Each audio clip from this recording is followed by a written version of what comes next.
Hey now, fans of the Fett, it's time to break down a little book of Boba Fett action to highlight any Easter eggs or references and those key moments that you may have missed from S1E1, aka Stranger in a Strange Land.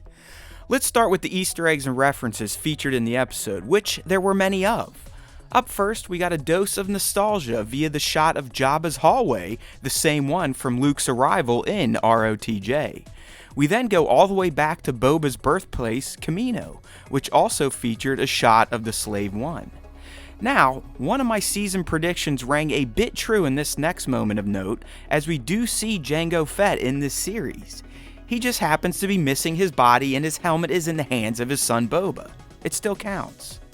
Alright, for this next one, I'm taking a few liberties, but I'm saying this stormtrooper, the one in the Sarlacc's belly, is one of the troopers we saw looking for the droids in A New Hope. How else does a random stormtrooper end up in the pit unless he stumbled upon it while looking for droids? If that was too big of a stretch, then you have to appreciate seeing the wreckage of Jabba's sail barge and the skiffs thanks to the Rebels' rescue plans for Han Solo. We then get some Tusken Raider goodies in the form of their pets, the Massifs, and the black melons they use for drinking, which were first featured in Mando S2.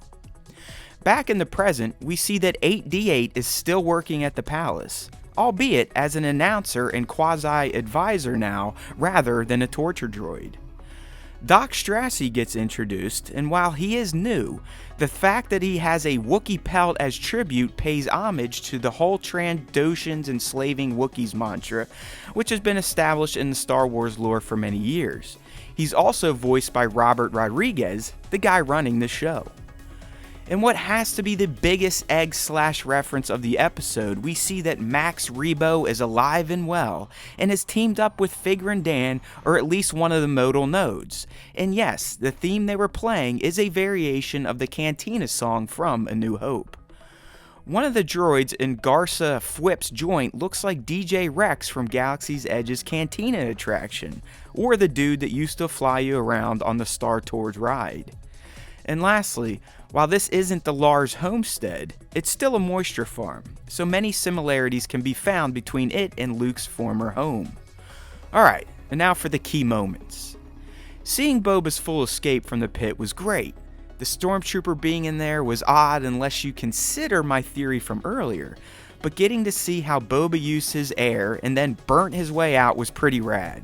It also paid off on one of my main plot speculations for the series, so you know I'll take the win.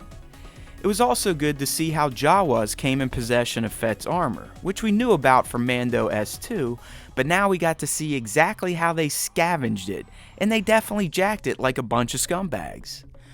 Boba being found by Tuskens wasn't a surprise, but the way they treated him was, at least to me. The beatings and torture is not what I expected, but I'm kind of digging the Dances with Wolves approach here. You can already sense that a strong bond will form between Boba, the child Tusken, and this dark robe wearing tribe in general.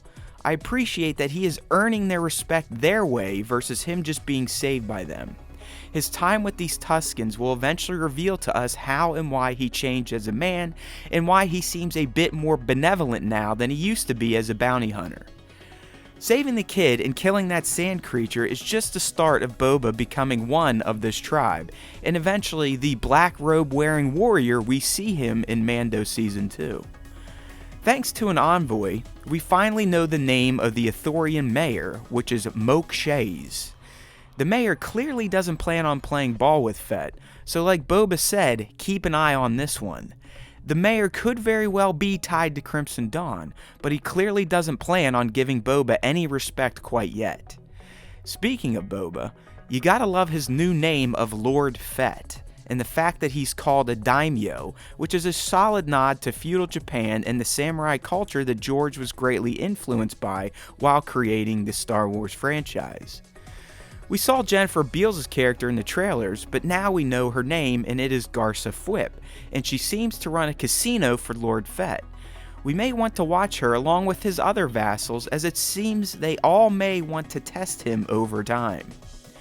The Nikto gang has me scratching my head because the symbol they etch into the farmer's house feels like it should be familiar, but I couldn't find any other mention of it in Star Wars. It has an Assassin's Creed-like feel to it, if anything else. Either way, this is a foreshadowing moment based on trailer footage, so Boba will go toe-to-toe with this gang at some point, and they may also mess with the Tuskens he's living with. And there you have it. The premiere of Book of Boba has been broken down, and it was a solid start, but I wasn't blown away by any particular moment yet, so hopefully more of the main story will be exposed next week so we can fully get into what's in store for Boba Fett over the course of the remaining 6 episodes. Make sure to tune into the next episode of the Star Wars Time Show, in which myself and my co-host Nick will fully break down this episode of the Book of Boba Fett and give our thoughts on it as a whole. Thanks for watching. If you enjoyed this video, please consider liking it and subscribing to our YouTube channel. We'd also love for you to join in with our weekly Star Wars podcast, so use the links in this video's description or head to StarWarsTime.net to subscribe to the platform of your choice. There's always time for Star Wars Time, and remember, if you listen to the Star Wars Time Show, the Force will be with you, always.